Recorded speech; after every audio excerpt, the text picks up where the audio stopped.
All glories to the assembled devotees. Hare Krishna. All glories to the assembled devotees. Hare Krishna. All glories to the assembled devotees. Hare Krishna. All glories to Sri Guru, Sri Gauranga. All glories to Srila Prabhupada. Hare Krishna. Hare Dear Krishna. assembled Vaishnavas. Pleasure to be here. Hare Krishna. Hare Krishna.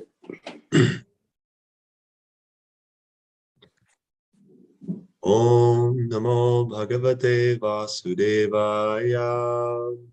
Om Namo Bhagavate Vasudevaya. Om Namo Bhagavate Vasudevaya.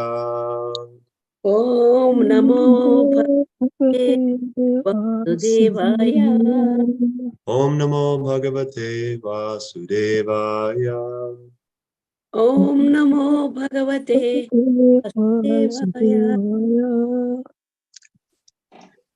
Narayanam Namaskritya Naram Chaiva Narottamam Devim Saraswatim Vyasam Tato Jayam Udirayat Shinvatam Swakatha Krishna Punya Shravana Kirtana Hridyantasto Bhadrani Vidunoti Suhritsatam Nashtaprayeshu Bhadreshu Nityam Bhagavata Sevaya Bhagavati Uttama Shloke Bhaktir Bhavati Naishtiki.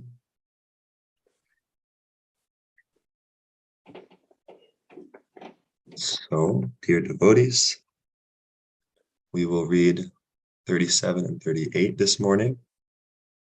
And one topic I wanted to highlight was the need to preach, to speak Krishna consciousness according to time, place, and circumstance, and to recognize the various levels of advancement of souls in this world.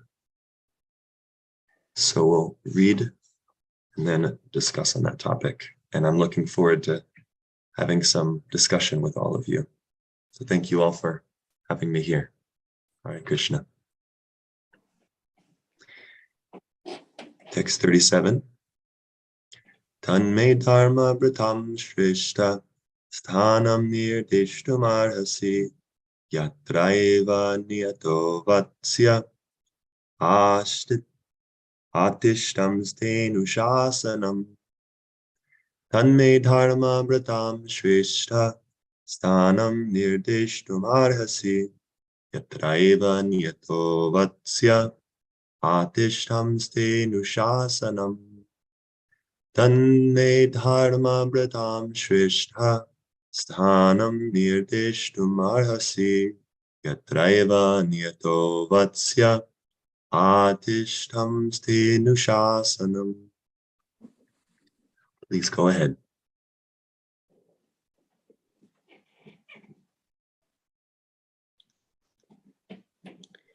Go ahead. Go ahead. Tanme dharma vritam shrestha stanam virdeshtam arhasi yatraiva niyata vatsya atishtam stenu shasanam. Tanme dharma vritam sreshta sthanam nirdeshum arhasi yatraiva niyato vatsya atishtam stenu shasanam. Hare Krishna. Tanme dharma vritam shrestha sthanam nirdeshtu maharsi yatreva viyato vatsaya atishte stenu shasanam. Hare Krishna. Hare Krishna. Tanme dharma vritam sreshta sthanam nideshtum arhasi yatreva niyato vatsaya atistam ste anushashanam. Hare Krishna. Thank you.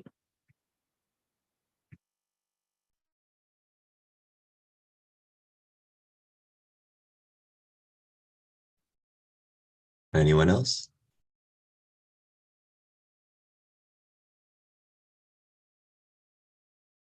Okay. Synonyms.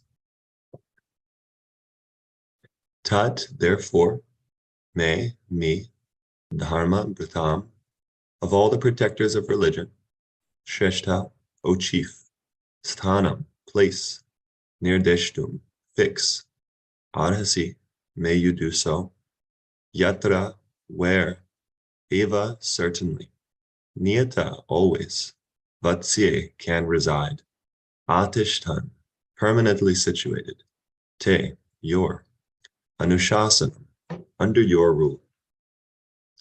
Translation. Therefore, O chief amongst the protectors of religion, please fix some place for me where I can live permanently under the protection of your government. This is the personality of Kali.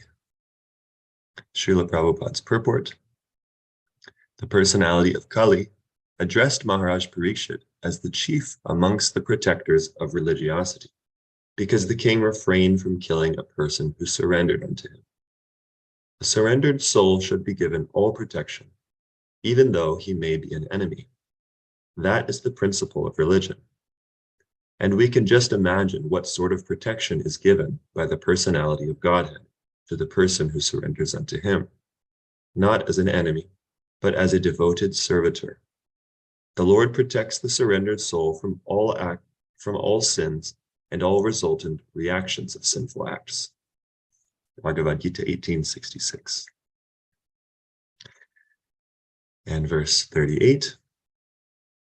Sutta uvacha abhyartitasthadatasmai sthanani kalaye dadao vyutang panam sriya shuna yatra dharmas chaturvidha.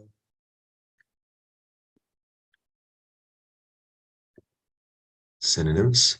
Sutta uvacha, Sutta Goswami said, Abhyartita, thus being petitioned, tada, at that time, tasmai, unto him, sthanani, places, kalaye, to the personality of Kali, tadao, gave him permission, dyutam, gambling, panam, drinking, striya, illicit association with women, suna, animal slaughter, yatra, wherever, adharma, sinful activities, chaturvidha, 4 kinds of. Translation. Sutta Goswami said, Maharaj Parikshit, thus being petitioned by the personality of Kali, gave him permission to reside in places where gambling, drinking, prostitution, and animal slaughter were performed. Purport. The basic principles of irreligiosity, such as pride, prostitution, intoxication, and falsehood, counteract the 4 principles of religion, namely austerity, cleanliness, mercy, and truthfulness. The personality of Kali was given permission to live in 4 places particularly mentioned by the king, namely the place of gambling, the place of prostitution, the place of drinking, and the place of animal slaughter. Srila Jiva Goswami directs that drinking against the principles of scriptures, such as the Sautramani Yagya, association with women outside marriage, and killing animals against the injunctions of scriptures are irreligious. In the Vedas, 2 different types of injunctions are there for the pravritas, or those who are engaged in material enjoyment, and for the nivritas, or those who are liberated from material bondage.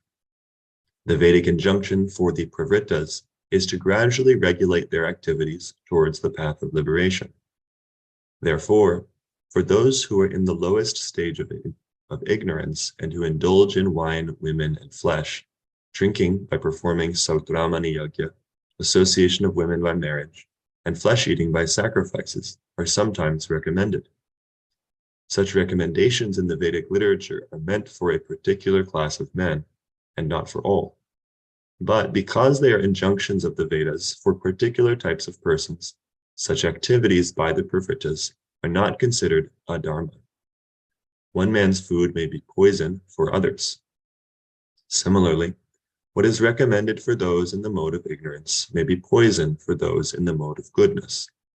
Srila Jiva Goswami Prabhu, therefore, affirms that recommendations in the scriptures for a certain class of men are never to be considered adharma or irreligious, but such activities are factually adharma, and they are never to be encouraged. The recommendations in the scriptures are not meant for the encouragement of such adharma, but for regulating the necessary adharma gradually toward the path of dharma. Following in the footsteps of Maharaj Parikshit, it is the duty of all executive heads of states to see that the principles of religion, namely austerity, cleanliness, mercy, and truthfulness, are established in the state, and that the principles of irreligion, namely pride, illicit female association or prostitution, intoxication, and falsity, are checked by all means. And to make the best use of a bad bargain, the personality of Kali may be transferred to places of gambling, drinking, prostitution, and slaughterhouses, if there are any places like that. Those who are addicted to these irreligious habits may be regulated by the injunctions of the scripture. In no circumstances should they be encouraged by any state. In other words, the state should categorically stop all sorts of gambling, drinking, prostitution, and falsity. The state which wants to eradicate corruption by majority may introduce the principles of religion in the following manner. Number 1, 2 compulsory fasting days in a month, if not more, austerity.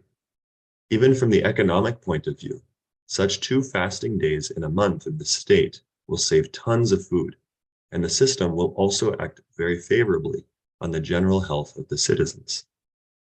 2, there must be compulsory marriage of young boys and girls attaining 24 years of age and 16 years of age respectively.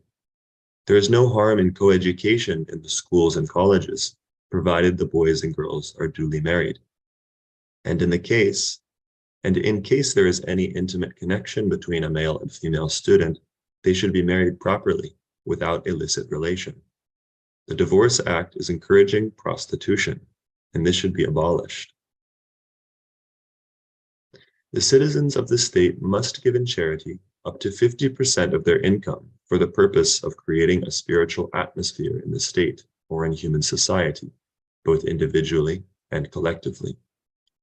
They should preach the principles of Bhagavatam by A, karma yoga, or doing everything for the satisfaction of the Lord, B, regular hearing of the Srimad Bhagavatam from authorized persons or realized souls, C, chanting the glories of the Lord congregationally at home or at places of worship, D, rendering all kinds of service to Bhagavatas engaged in preaching Srimad Bhagavatam, and E, residing in a place where the atmosphere is saturated with God consciousness.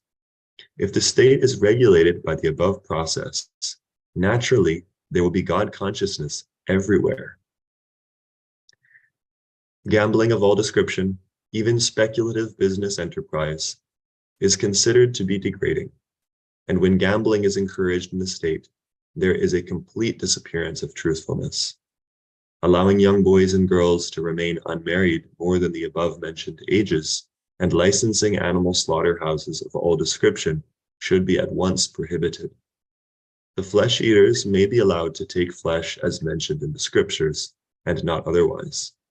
Intoxication of all description, even smoking cigarettes, chewing tobacco, or the drinking of tea, must be prohibited.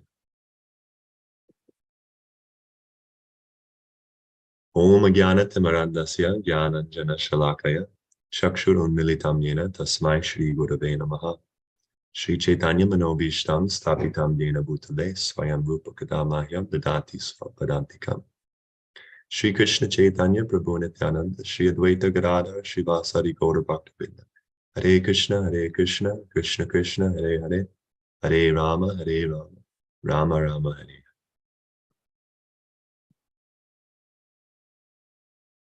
So, dear Vaishnavas, thank you again for allowing me to come here and share something.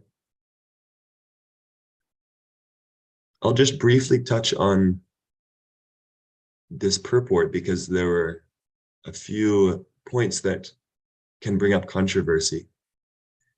I'm not going to speak on them because I don't have much knowledge to do so. Perhaps it's something we could discuss later on with those who do.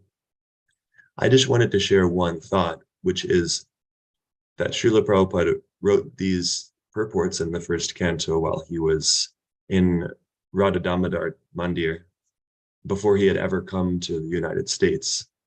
And one thing that I do know is that Prabhupada's attitude towards marriage changed over time as he spent time with American people. So perhaps we should definitely consider not just this instruction in isolation, but this instruction with the context of other similar instructions that Srila Prabhupada gave. So anytime there's a controversial statement in Srila Prabhupada's books, we have to be broad-minded and recognize that Srila Prabhupada would give different instructions in different instances, and not immediately try to apply that instruction in our current situation, and also not just writing it off, which would be greatly disrespectful to our founder Acharya. So that was just one little note I wanted to share there. What I wanted to share is something I do have some realization on, which is speaking according to time, place, and circumstance.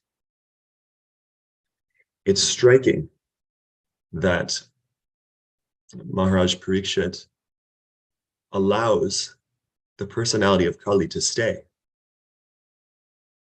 When we see the effects of Kali Yuga today, would we really want to allow Kali if you were the ruler?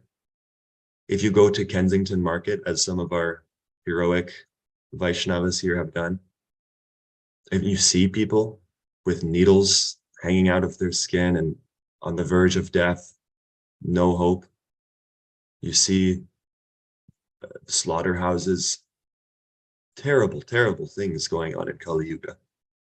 Knowing that these things could happen, would you let Kali stay?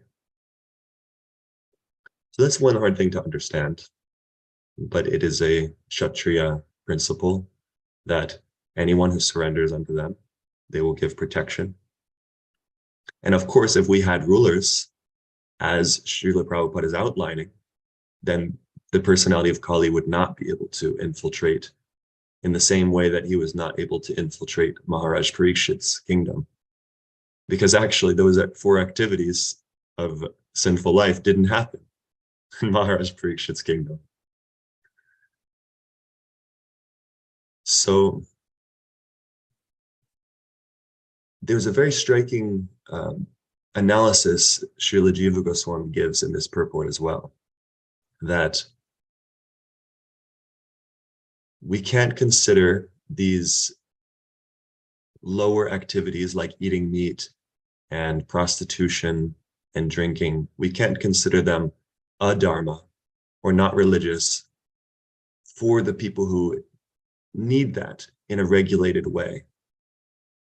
But at the same time, they should be considered adharma or irreligious. So it's an apparent contradiction. So are these activities dharma or not dharma? Well, we have to understand that it depends on the person. There's an amazing analysis that Radhika Raman Prabhu gives of the pastime of Narada Muni and Mrigari, the hunter. So Narada Muni, he comes into this forest, he sees these half-killed animals walking along the path. He looks around and eventually finds the hunter, Mrigari, who has been half-killing and torturing innocent creatures in the forest. And Narada Muni asks him why.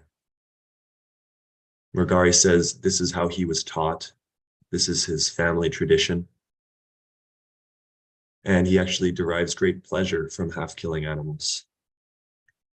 And so what instruction does Narada Muni give? He says, totally kill the animals, fully kill the animals. So this is a Shaktivesh avatar. He's empowered with the Bhakti Shakti of Lord Krishna. He is our Acharya. He is our hero. He is the savior of so many. He's one of the most exalted personalities in the whole Srimad Bhagavatam. And yet he's telling this person, kill animals.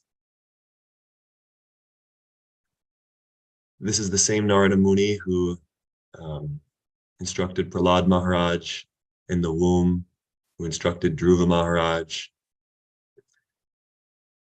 So from this example, we get a very clear understanding that depending on the person we're speaking to, we must adjust our message. And even sometimes these four sinful activities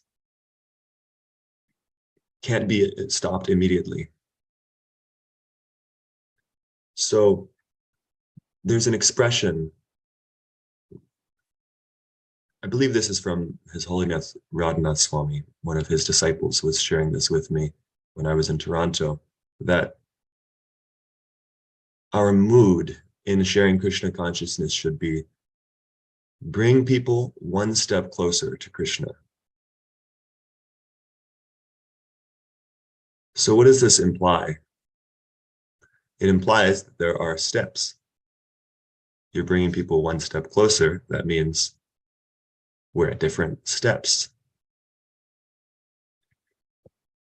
We can't understand by external factors someone's level of advancement.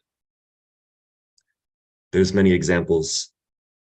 As I said, Prahlad and Dhruva, they were young boys and even instructed in the womb with Narada Muni. And they were pure devotees. Maharaj Parikshit, Srila Prabhupada, doing devotional activities in their childhood, like Prabhupada. He started a Ratha Yatra. He was maybe 3 or 5 years old. Parikshit Maharaj was playing with Krishna dolls when he was a young boy. And so we can't even say that the children in our community are less advanced than we say senior devotees. I've been meditating on this term and it can be a little bit misleading. Senior, because we might think senior citizen or that it means age. But actually, I've been reflecting on this, that I might think I'm at some level of advancement, but this 3-year-old boy who is Chaitanya Chandra Prabhu's adorable little son yesterday, he was eating a puri and he was so happy. He was in ecstasy eating that puri. He was throwing his head around and he kept looking at his dad and showing him the puri, and he was so happy. I was thinking, how advanced is this little boy? I might think I'm so special, engaged in such important service for Lord Chaitanya's movement. But who knows who this soul is? Who knows what he will achieve? So external factors are not the main way. They can help, but they can also mislead us in trying to determine someone's level of advancement. And even someone who's not coming from a Vaishnava family, we don't know. Like Narada Muni, he wasn't born in a Vaishnava family. His mother was a maidservant. He was a fatherless son. We also have the example of Vritrasura, who was born in the family of demons. He was a gigantic asura. And yet he's a pure devotee and he offers such exalted prayers. Aham hare tava padaikamula dasanu daso bhavatasmi bhuya. Please, my Lord, let me be the servant of the servant. of your servants who only find shelter at your lotus feet. So even if someone is coming from a low background, we don't know what their level of advancement is. And even if they are at a low level of advancement, relatively to our position or someone else's position, depending on the sincerity of our purpose and of theirs, we might be advancing at different levels, at different rates.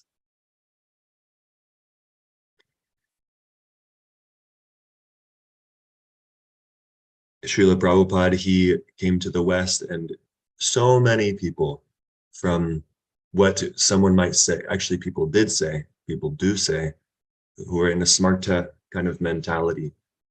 They say Malecha or Yavana, non-Aryan people. Srila Prabhupada turned this population into not only Brahmanas, which alone is unfathomable and actually an offense to smarta Brahmanas, and actually impossible according to smarta mentality. But Srila Prabhupada turned them into Vaishnavas. And his potency is so unfathomable that even today, it's still transforming the lives of so many who are born within the Vedic culture and understanding, those outside of it.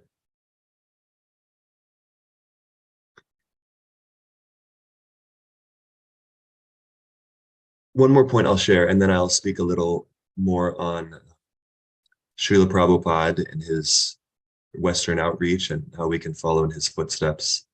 And then I'd like to hear some discussion.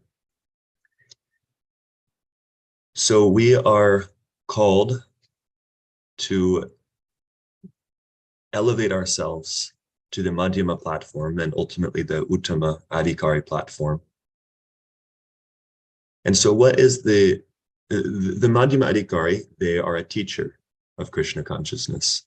So if we are desiring to share bhakti with others, then we must at least rise to the level of Madhyama Adhikari.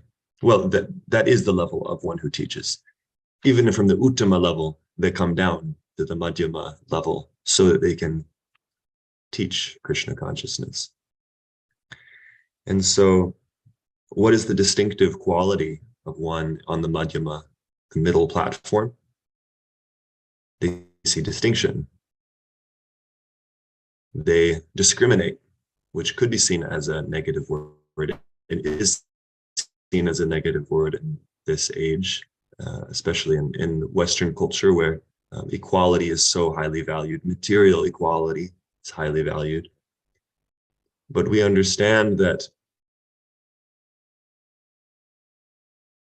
one, all spirit souls are pure in essence, but two, they're at different levels of understanding. So a Madhyama Adhikari, they discriminate. They see some people are asuric and outright against God and anyone who is proclaiming to be a servant of God.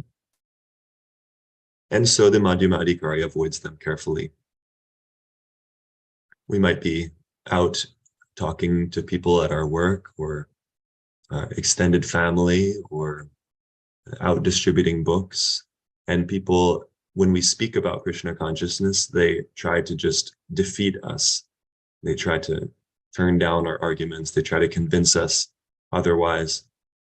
We should be cautious associating with people like that, and perhaps consider respecting them from a distance, because they can drag down our spiritual life. The Madhyama Adhikari sees innocent people and tries to help them. The Madhyama Adhikari sees devotees and tries to befriend them and share love with them, talk about Krishna with them, help each other advance. And the Madhyama Adhikari also has a relationship with Krishna as their supreme object of worship.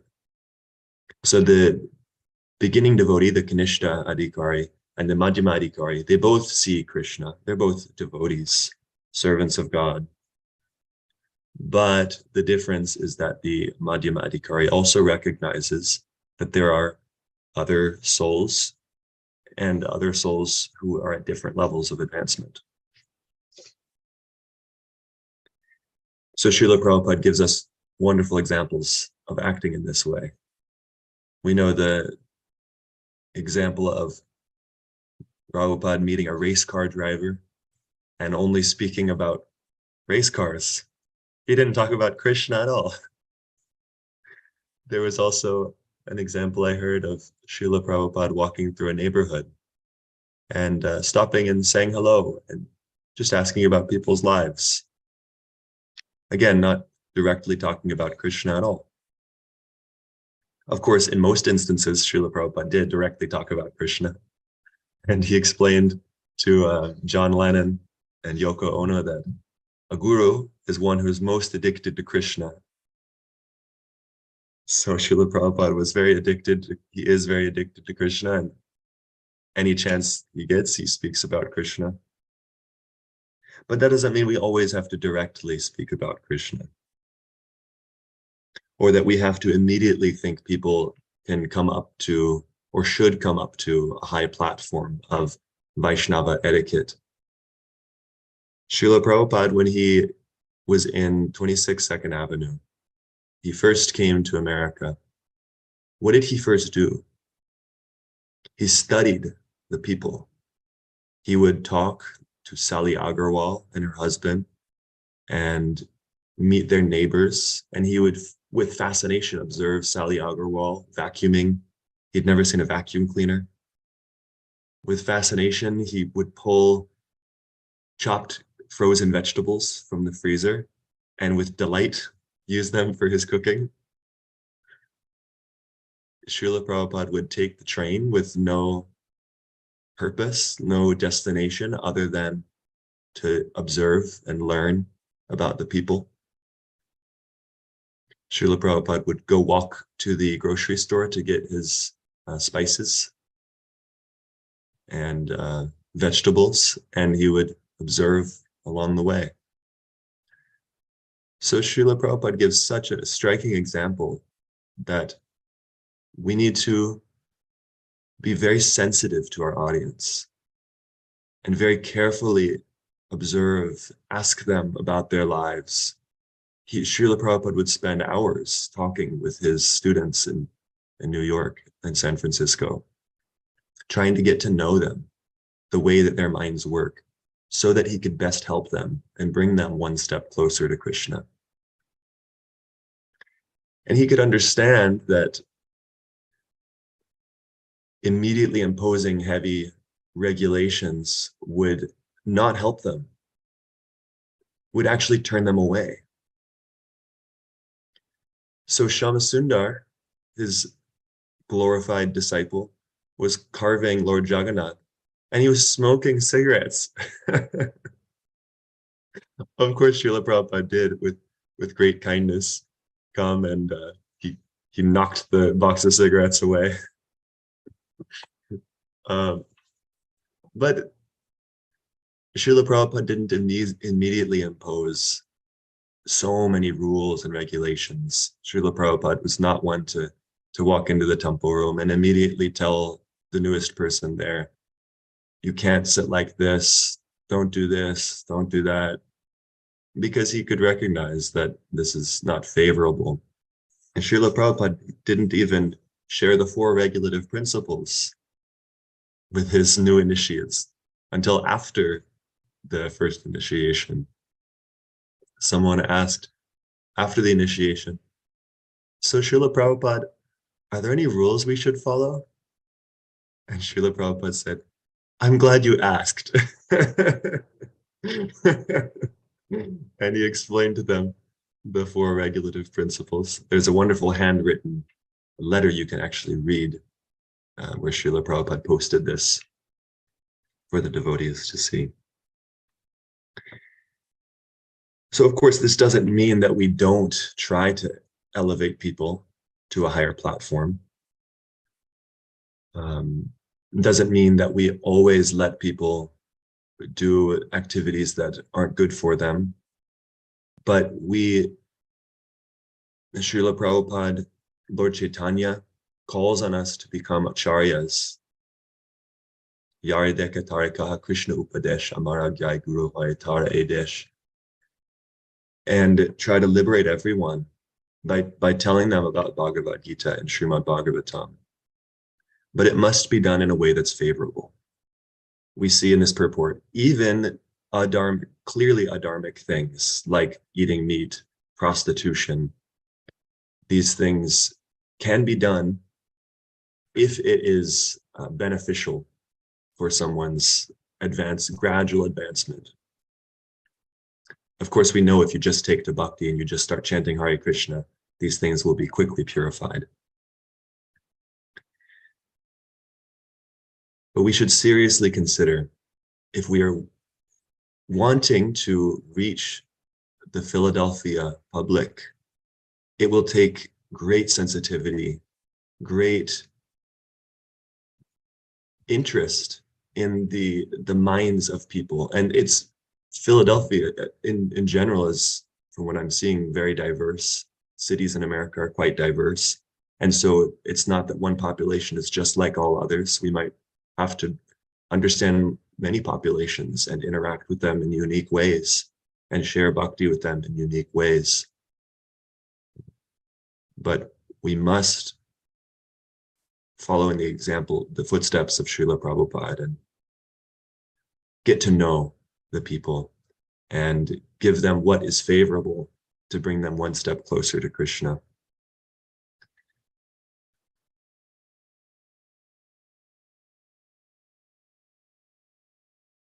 So I'll stop there and eagerly await comments and reflections and questions from all of you. Hare Krishna. Thank you very much, Prabhu. I'll invite the, as you said, the senior Kaivalya Prabhu, Charuchandra Prabhu, Acharya Prabhu. If there is any any points that you want us to go towards. Of course, it's open to everybody. I'm just I'm just looking at who's on the call, but please just either raise your hand or unmute yourself and go ahead. Thank you, Prabhu. Thank you, nice Kaivalya Prabhu. Hare Krishna. Very nice class, and you actually said very nice practical point. We should not take word for word like Prabhupada was waiting, and not enforcing him, because enforcement will take them away actually from Krishna consciousness. So he was actually very intelligent, in doing this. That many times, I have seen myself, that he gives initiation to the people who are still drinking tea and coffee. They say, Prabhupada, we cannot leave. And Prabhupada said, take initiation, wait for some time, and you will be giving it up anyway very soon.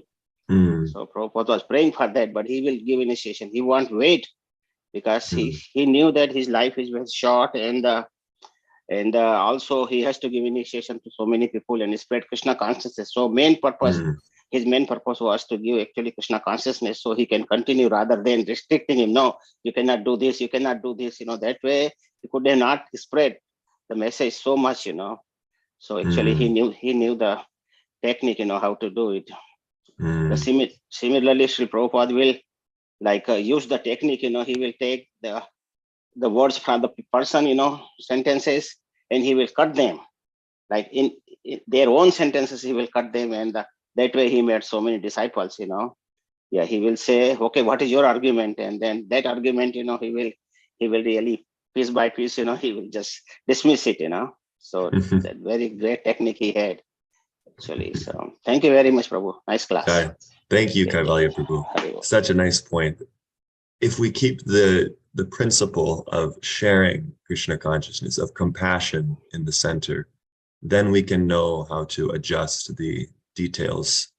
And Prabhupada's urgency of spreading Krishna consciousness in this dark, degraded state of Kali Yuga, his urgency was so great And so thank you for bringing that out, and I'm praying that I can follow in his footsteps.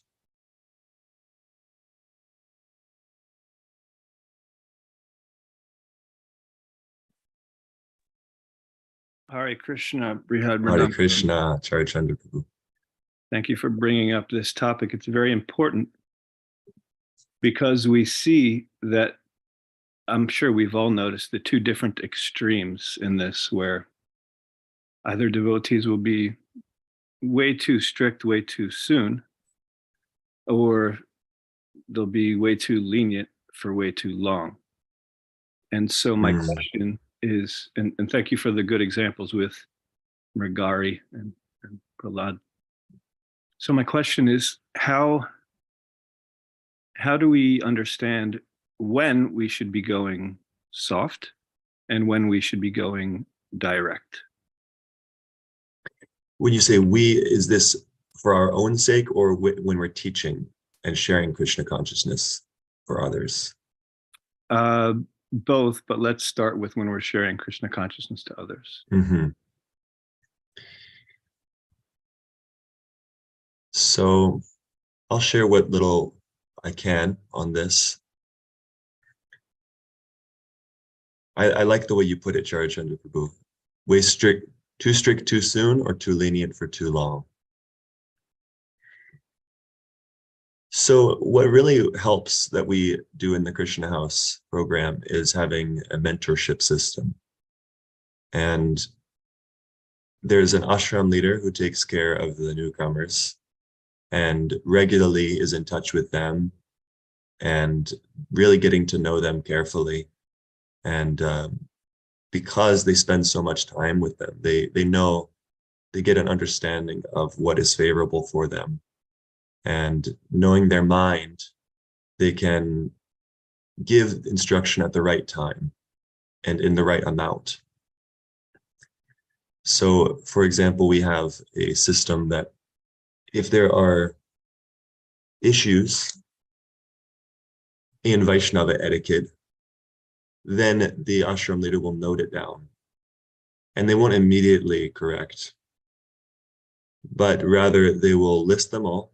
And then in a public meeting, in an Ishtagoshti setting, ideally, the ashram leader will bring these points up and not directly point out the person who is doing it wrong, but just as a general instruction for everyone. So there's not a feeling that I'm wrong and I'm being corrected. And so it gives that newcomer a chance to improve at their own, without feeling reprimanded. Because my experience with newcomers in today's age is they're extremely sensitive. I can even say for myself as well that correction can be difficult because of the way that I was brought up. My parents, there was almost no sense of discipline. There was a little.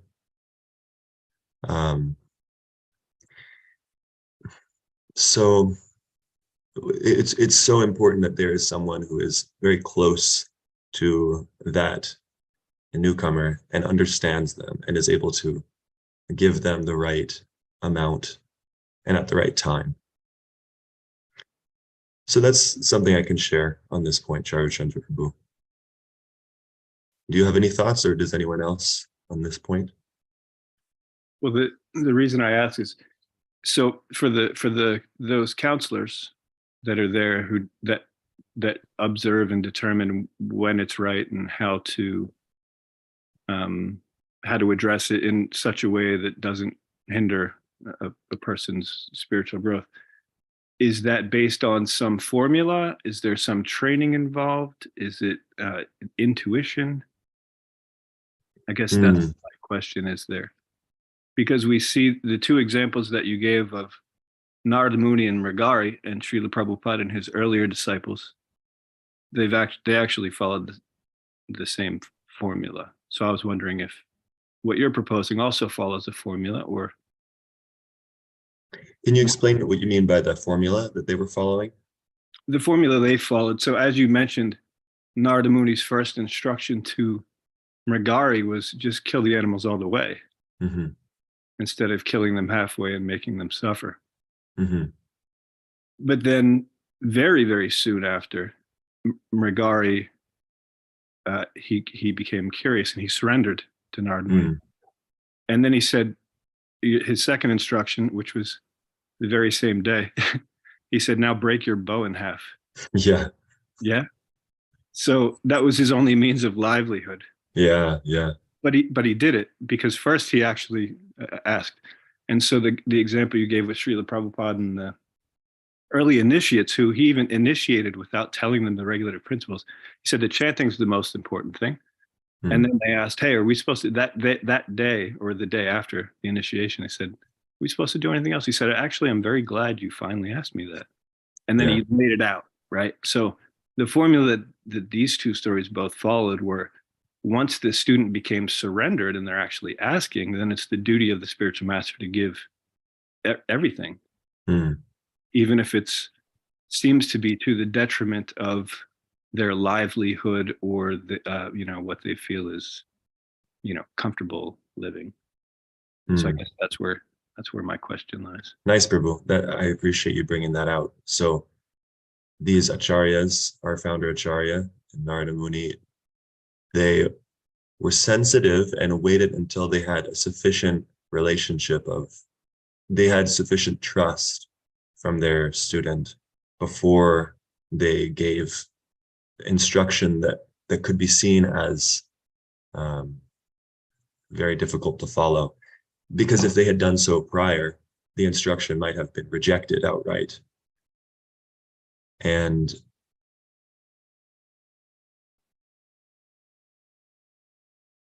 yeah, they waited until the student asked. This is something that Kalakanta Prabhu encourages as well for ashram leaders in the Krishna House program, is to wait. Because especially in the West, people are generally quite averse to authority. And so it can be difficult to take instruction. And one more point on what you were saying, Charachandra Prabhu, is that, yes, you were saying that it's the duty of the acharya to give everything. I would just clarify a point that Srila Prabhupada said, there's so many rules and regulations. If I told you all of them, you would faint. So what does it mean exactly to give everything? So once a student is asking for more, do you immediately give them a huge rule book? Or what does it exactly mean? So that would require the sensitivity of one who knows the student well. So just wanted to add that point there. Any other thoughts from yourself or others? Hare Krishna, Prabhu.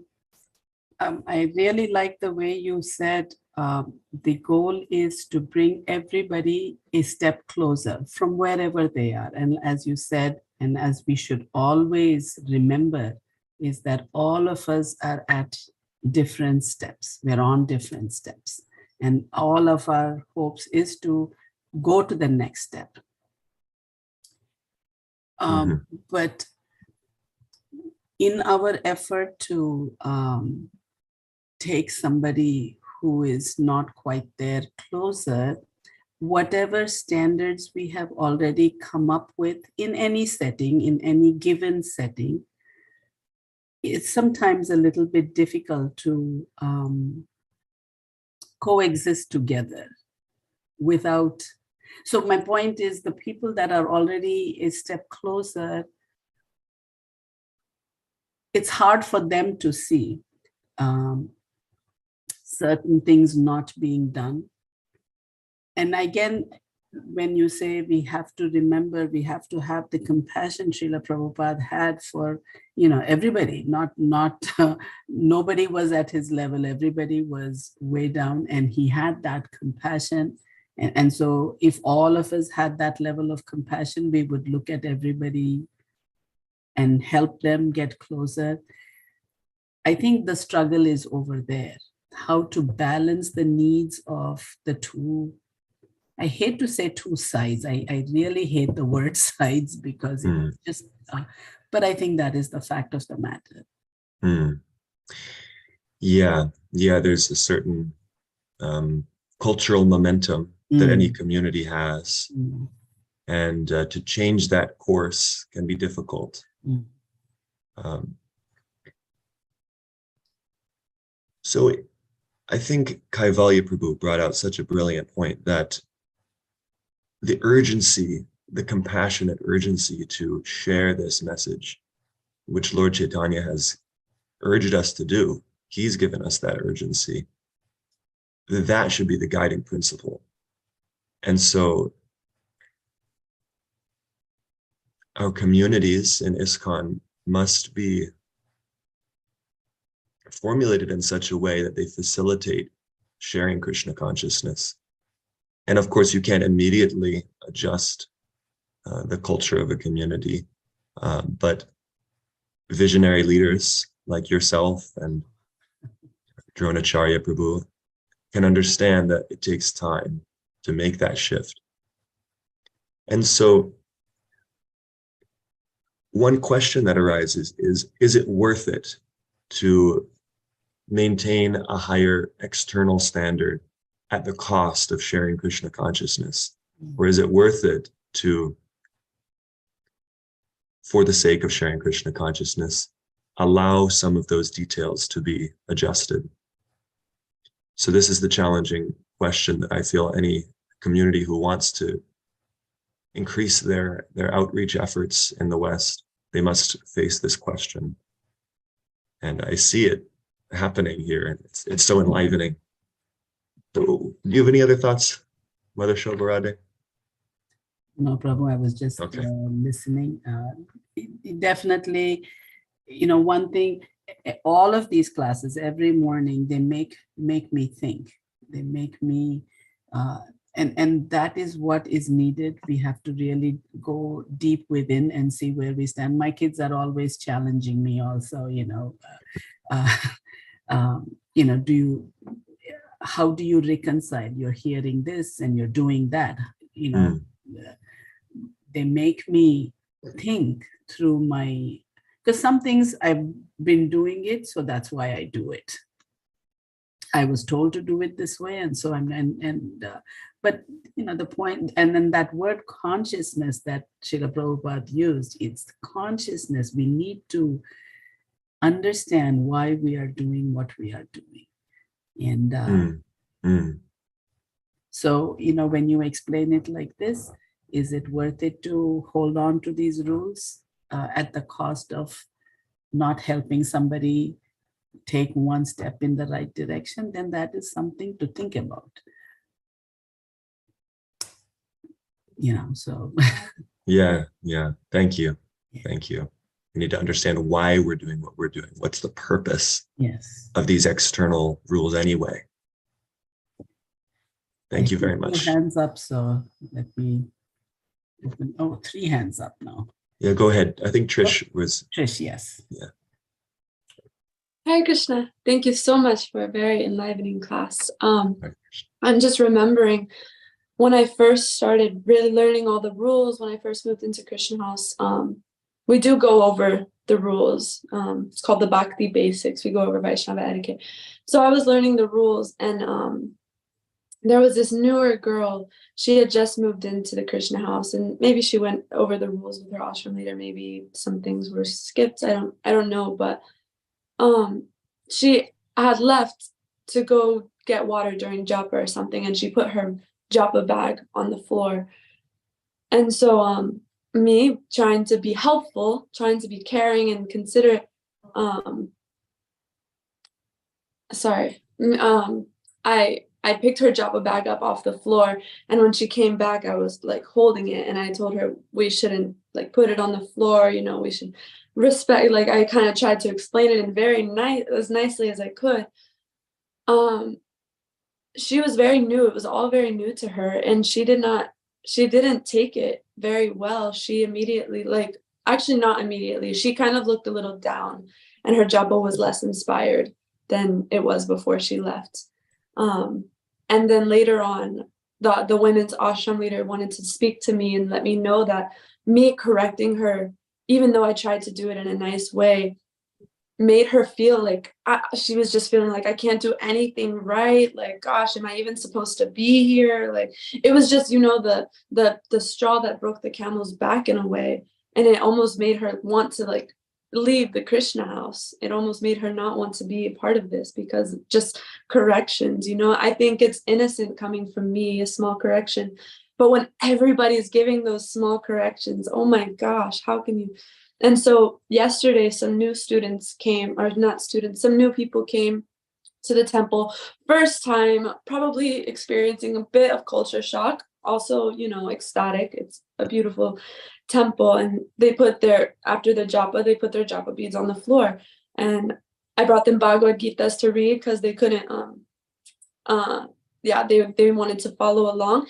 After they finished, they put the Bhagavad Gita on the floor. What am I going to do? I'm not going to tell them, you know, it's their first time in the temple. You have to just accept. Of course, there's a feeling in my heart that's like, like, I don't want to but what does Krishna actually want? Does he actually care if the Bhagavad Gita is on the floor for the sake of these people being engaged and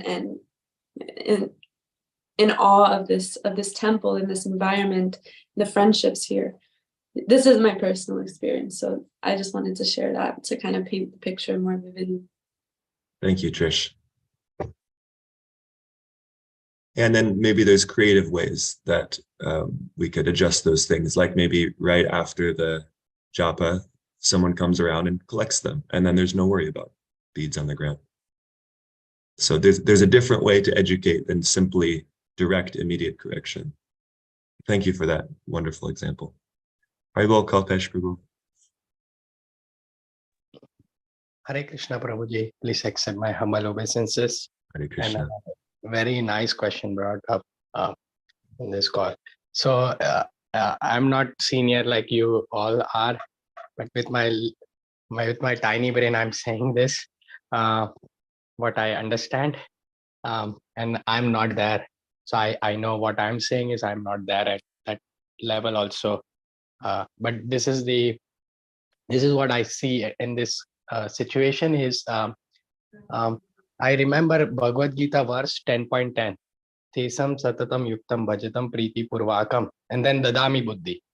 Dadami buddhi means buddhi yoga. So real intelligence will automatically come. We don't have to really, like in a given situation, we cannot be thinking and doing those things on like an artificial impositions on our for those circumstances. It will come with our level of surrender. Once the surrender is in Krishna, and not having the, like, why we cannot surrender is because we are in some kind of mentality of having some kind of fears, because we are worried about losing those positions, and we are attached to those positions. If we can really remain detached, and always try to protect our identity, the real identity, Krishna. So in that, we can modulate according to that identity. And that is how the Dadami Buddhi will be acted with the real intelligence. Whenever it comes to the matter and subject of the Krishna directly, we have to be extremely hard in that situation. And when it's not something probably direct enough to Krishna, then it's okay. In that case, we will not do. But for that, I think so it has to do with level of surrender and cutting out our all fears and seeing ourselves that we are not this body, we are soul. So we have to act as per those consciousness, so I mean, I think that way for this, like, we cannot really imposition, because there are so many varieties of situations and a given context. So how can we really think about every situation in advance and and prepare a response. It's not, I think it's not practical also, because it's very, I mean, and it's sometimes we even say in the words, I say something to others, but other may not understand because he has not seen that situation from my position.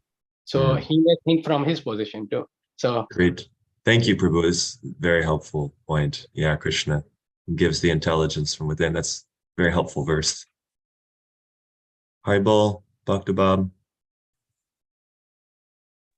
Hare Krishna, thank you for taking this question. I'll keep it, short and to the point. Earlier, you had spoken about how Srila Prabhupada would kind of gauge where the devotees were and give them rules or chastise based on that. He would have them fully surrender. And some of the other examples you gave, it's all right, we'll have, the devotee fully surrender, and then we can kind of, break things down. Give them more rules, give them more responsibility. So, and Mother Shobharati's question, I guess, too, was, about a community. How do we do it community-wise? So my question is, at least I know for me, I'm always my hardest judge. I judge myself harder than I judge anyone else. So from an individual standpoint, how do we get past that mindset of always critiquing or always judging yourself and just say, okay, you're here, you're doing good. You're doing well. Do not compare yourself to someone that's been in the movement for 50 years. How do we get over that mindset? Yeah, thank you, Bob. I would say that if we are always endeavoring for perfection, as Krishna says in the Gita, such a wonderful phrase. If we're always endeavoring for perfection, then we should rest assured we're doing our best and feel okay. If we stop endeavoring for perfection, or if we see a higher standard and we think that I can never be there, or even just reject it, that I never even need to do that or be there at a higher standard. No, we should always try to come to a higher standard, but we do our best. That's one short thought I can share here is we do our best. We always try to come to a higher standard, but then we let go and understand that the main thing is chanting. If we chant intentive japa, if we try to associate with devotees and win their hearts and blessings, we will be all right. I'd love to talk more about this. Maybe next time we see each other. Dr. Bob, thank you. Sounds good. Thank you.